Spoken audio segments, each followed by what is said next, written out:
You want to study every day hard. You make a proper timetable but didn't follow it.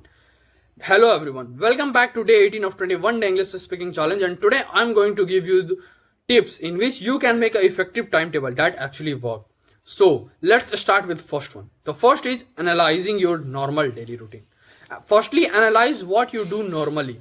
You be honest with your sleeping hours, meals, your scrolling time, and now then make a proper timetable which remove unnecessary things like scrolling reels, sleeping too much. That will give you the time benefit. Now the second is buffer zone. While making a timetable, you have to leave 1 or 2 hours without any proper task, because if you are not completed your task on time, the buffer zone will help you to stick to your schedule and maintain your consistency. Now the third is real meaning of consistency. People think that if they